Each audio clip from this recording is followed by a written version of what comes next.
السلام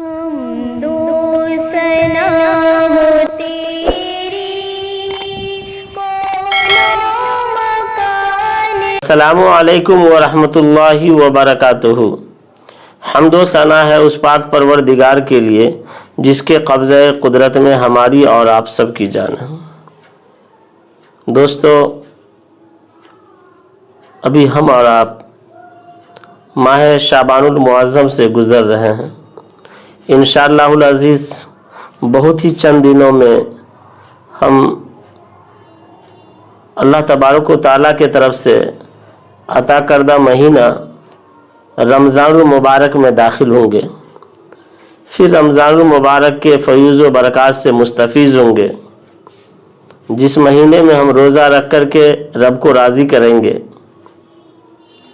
اور رمضان المبارک کا مہینہ وہ مہینہ ہے کہ جس مہینے میں ہر عبادت کے بدلے اللہ تبارک و تعالی ثواب بڑھا کر کے دیتا ہے۔ اس مہینے میں ہم پہنچنے والے ہیں، تو اس مہینے کے آنے سے پہلے ہمیں چند چیزوں کا جاننا ضروری ہے کہ ہم اس مہینے میں کس طرح داخل کریں۔ ہمارے اور آپ کے گھر میں کوئی مہمان آتا تو اس مہمان کے آنے کی تیاری ہوتی، اس مہمان کا استقبال ہوتا، تو ہمیں رمضان المبارک کا استقبال کرنا ہے کہ رمضان کا استقبال کیسے کریں، رمضان کے آتے ہی رمضان میں ہم کس طرح داخل ہوئے۔ تو ہم چلتے ہیں آپ علیہ الصلاۃ والسلام کی زندگی کی طرف، آپ علیہ الصلاۃ والسلام کی احادیث مبارکہ کی طرف۔ اللہ کے رسول جناب محمد رسول اللہ صلی اللہ علیہ وسلم ایک مرتبہ منبر پر تشریف لے گئے اور فرمایا کہ تمہارے سامنے کون آ رہا ہے اور تم کس کے سامنے جا رہے ہو۔ اس جملے کو اللہ کے رسول جناب محمد رسول اللہ صلی اللہ علیہ وسلم نے 3 مرتبہ فرمایا۔ حضرت عمر ابن خطاب رضی اللہ تعالی عنہ مجلس میں بیٹھے ہوئے تھے۔ فرمایا، آیا اللہ کے رسول کیا وحی کا نزول ہوا؟ تو اللہ کے رسول صلی اللہ علیہ وسلم نے فرمایا نہیں۔ اور وہ زمانہ جو تھا جنگ و جدال کا زمانہ بھی تھا، اور دشمنی بھی لوگ کیا کرتے تھے، دشمنوں کا زمانہ بھی تھا۔ حضرت عمر رضی اللہ تعالیٰ عنہ نے فرمایا کہ کیا اللہ کے رسول کوئی دشمن حملہ آور ہونے والا ہے؟ تو آپ علیہ الصلاۃ والسلام نے فرمایا نہیں۔ تو فرمایا آخر بتایا جائے کہ کون ہمارے سامنے آ رہا ہے اور ہم کس کے سامنے جا رہے ہیں۔ تو اللہ کے رسول جناب محمد رسول اللہ صلی اللہ علیہ وسلم نے فرمایا کہ رمضان المبارک آ رہا ہے اور ہم اور آپ رمضان المبارک کے پاس جا رہے ہیں اور رمضان المبارک میں داخل ہونے والے ہیں۔ تو رمضان المبارک کا مہینہ ایک عظمت والا مہینہ ہے، ایک برکت والا مہینہ ہے، اور لفظ رمضان قرآن مجید میں اللہ تبارک و تعالیٰ نے فرمایا۔ اس دنیا کے بنانے سے ایک روایت میں آتا ہے کہ 1000 سال پہلے اللہ تبارک و تعالیٰ نے قرآن پڑھا، اور ایک روایت میں آتا ہے کہ اس دنیا کے بنانے سے 2000 سال پہلے بہرکیف اللہ تبارک و تعالیٰ نے دنیا بنانے سے پہلے قرآن مجید کی تلاوت کی اور قرآن مجید کو لوح محفوظ پر اتارا۔ تو اس میں شہر رمضان الذی انزل فیہ القرآن کا لفظ ہے۔ تو رمضان کے لفظ کو اللہ تبارک و تعالیٰ نے قرآن مجید میں دنیا کے بننے سے پہلے جگہ دیا۔ تو اس سے پتہ چلا کہ باقی اور مہینے کے نام جو ہیں یہ اہل عرب نے رکھا، باقی اللہ تبارک و تعالیٰ نے رمضان المبارک کا نام خود اللہ تبارک و تعالیٰ نے رکھا ہے۔ اس رمضان المبارک کی خصوصیت یہ ہے کہ یہ رمضان المبارک کا روزہ ہم 30 کا رکھیں یا 29 کا رکھیں، اللہ تبارک و تعالیٰ 30 کا مہینہ آئے گا تب بھی 30 کا ثواب دے گا، 29 کا مہینہ آئے گا اور ہم 29 روزے رہیں گے پھر بھی اللہ تبارک و تعالیٰ 30 روزہ رکھنے کا ثواب عنایت فرمائیں گے۔ اللہ بڑا رحیم ہے اور اللہ بڑا کریم ہے۔ اس رمضان المبارک کے آنے سے پہلے ہمیں اپنے دل کو صاف ستھرا کر لینا چاہیے۔ جس طریقے سے مہمان کی آمد سے پہلے لوگ اپنے گھروں کی صفائی کرتے ہیں، لوگ اپنے بچھاون کی صفائی کرتے ہیں، اپنے محلے کی، اپنے اطراف کی صفائی کرتے ہیں، اسی طریقے سے یہ مہینہ آ رہا ہے، ہمیں اس مہینہ کے آنے سے پہلے اپنے دل کی صفائی کر لینی چاہیے، چونکہ اس مہینے کے اندر جو روزہ والی عمل ہے، یہ عمل ایک اتنا بڑا عمل ہے کہ اللہ تبارک و تعالیٰ نے فرمایا کہ نماز کا بدلہ، حج کا بدلہ، زکوٰۃ کا بدلہ اور باقی ساری چیزیں ہیں، عبادات ہیں، ان کا بدلہ اللہ تبارک و تعالیٰ جنت میں دیں گے اور جنت کے مدارج عطا فرمائیں گے۔ لیکن روزہ ایک ایسا اہم عبادت ہے کہ جس کا بدلہ اللہ تبارک و تعالیٰ خود عنایت فرمائیں گے۔ اس لیے جب رمضان المبارک کے مہینے کے آنے سے پہلے ہمیں اپنے دل کو صاف کرنا، اور اگر کسی کے حق میں ہم نے کچھ گناہ کیا ہے، کسی کو ستایا ہے، پریشان کیا ہے، کسی کو زد و کوب کیا ہے، یا میری ذات سے کسی کو تکلیف ہے، تو رمضان المبارک کے مہینہ کے آنے سے پہلے ہم اس سے معافی تلافی کر لیں، ہم اسے کہیں کہ معاف کر دیں۔ جس طریقے سے ہمارے معاشرہ میں، ہمارے اطراف میں لوگ حج پر جانے سے پہلے لوگ اپنے گناہ، غلطی، خطا، کسی کو پریشان کیا ہو، کسی کو دبائے ہوا ہو، کسی کو کچھ اور تکلیف دیا ہو، تو اس سے لوگ معافی تلافی کر لیتے ہیں۔ حالانکہ روزہ ایک ایسی عبادت ہے کہ جو حج سے پہلے اس کا نمبر ہے، اور حج سے اس کا مرتبہ روزہ کا زیادہ ہے، چونکہ ایمان کے بعد نماز ہے اور نماز کے بعد جو ہے روزہ ہے۔ تو روزہ حج سے پہلے، جب ہم حج پر جانے سے پہلے لوگوں سے معافی تلافی کرتے ہیں، تو روز رمضان المبارک کے مہینہ کے آنے سے پہلے جو ہم لوگوں سے جو ہے معافی تلافی کر لیں۔ اور رمضان المبارک کا مہینہ ایک اتنا اہم مہینہ ہے کہ حج میں اللہ تبارک و تعالیٰ یوم عرفہ کے دن اور ندا آتی ہے کہ ہے کوئی گناہ گار بندہ، ہے کوئی سیاہ کار بندہ، ہے کوئی روزی کا طلبگار بندہ، تو میں اس کو روزی دے دوں، گناہ کی معافی چاہے تو اس کے گناہ کی معافی کر دوں۔ اور لیکن اللہ تبارک و تعالیٰ رمضان المبارک کے میں ہر دن اللہ کا عرش جو ہے ندا آتی ہے کہ ہے کوئی مدد طلب کرنے والا تو میں اس کی مدد کروں، ہے کوئی معافی طلب کرنے والا اسے معاف کر دوں، ہے کوئی گناہ گار بندہ جو اپنے گناہ کو لے کے آئے معاف کر دوں۔ اور اللہ تبارک و تعالیٰ اسے بھی ندا دیتے ہیں کہ جو گناہ گار بندہ ہے کہتا ہے اللہ بس کرو، توبہ کرو۔ تو ہمیں اس مہینہ کے آنے سے پہلے اس گناہ سے توبہ کرنا چاہیے اور اس پر بس کر دینا چاہیے۔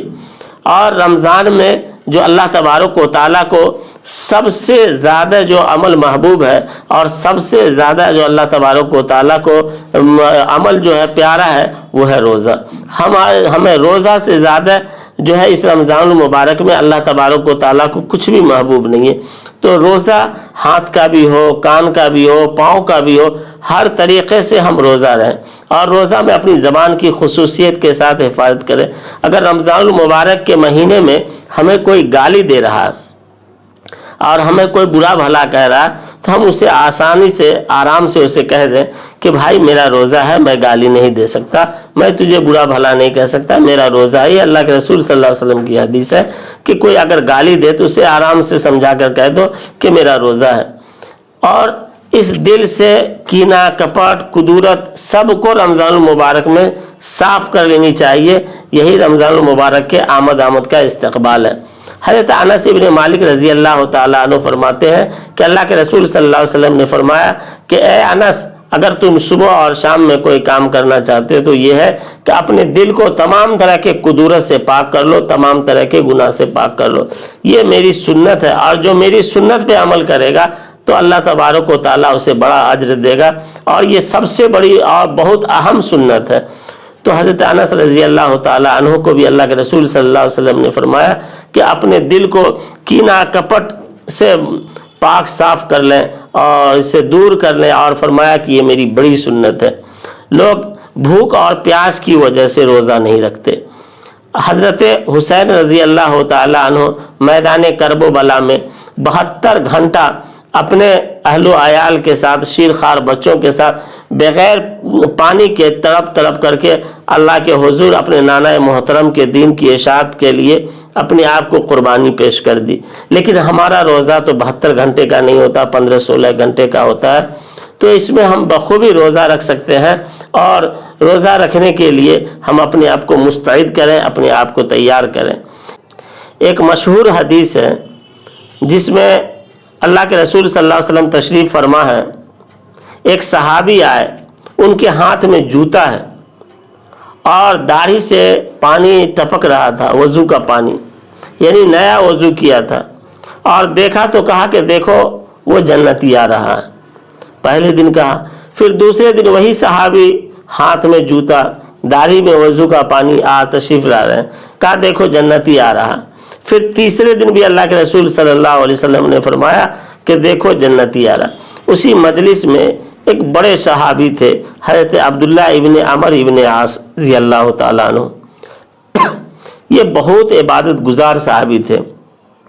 ان کے بارے میں آتا ہے کہ یہ مسلسل روزہ رکھا کرتے تھے، صرف جو روزے عیدین کے روزے چھوڑ دیا کرتے تھے، باقی مسلسل روزے رکھا کرتے تھے، اور قرآن ایک دن میں ایک قرآن مجید کو ختم کیا کرتے تھے، تلاوت کیا کرتے تھے، اور روزہ رکھتے تھے، اور تہجد پڑھا کرتے تھے، اور بہت عبادت گزار تھے۔ تو ان کو لگا کہ یہ آخر ان کا کون سا ایسا عمل ہے کہ اللہ کے رسول صلی اللہ علیہ وسلم ان کو جنت کی بشارت دے رہے ہیں صحابہ کرام رضوان اللہ تعالیٰ علیہم اجمعین کے بارے میں کے سامنے۔ تو یہ صحابی جو ہے حضرت عبداللہ ابن عمر ابن عاص رضی اللہ تعالیٰ عنہ، یہ ان کے گھر پہنچ گئے، کہا کہ چچا میں آپ کے یہاں رہنا چاہتا ہوں۔ انہوں نے اجازت دیا، یہ رہنے لگے۔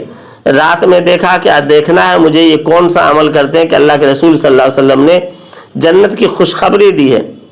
یہ حضرت عبداللہ ابن عمر ابن عاص رضی اللہ تعالیٰ عنہ یہ طاق میں تھے، دیکھا کہ وہ آئے، رات میں عشاء کی نماز پڑھا، عشاء کی نماز پڑھ کر کے آئے اور بستر پر آرام سے سو گئے، دعا پڑھا، اللہم بسمک اموت و احیا، اور سو گئے۔ جب 3 دن دیکھا کہ یہی عمل ہے، پھر تعجب ہونے لگا کہ آخر کیا بات ہے کہ اللہ کے رسول صلی اللہ علیہ وسلم نے جو ان کو جنت کی خوشخبری دی ہے، ہمیں تو کچھ نظر نہیں آیا۔ پھر اسی افسوس میں، لیکن اللہ کے رسول نے کہا ہے جنتی ہے تو یہ غلط نہیں ہو سکتا، چونکہ میرے نبی کی بات غلط نہیں ہو سکتی۔ پھر یہی سوچ کر جا رہے تھے تو کہا کہ میں جا رہا ہوں، تو کہا کہ بیٹے تم متعجب مت ہو۔ اس شخص نے کہا، انصاری صحابی نے کہا آخر آپ کا عمل کیا ہے جو اللہ کے رسول صلی اللہ علیہ وسلم نے آپ کو جنتی ہونے کی خوشخبری دی؟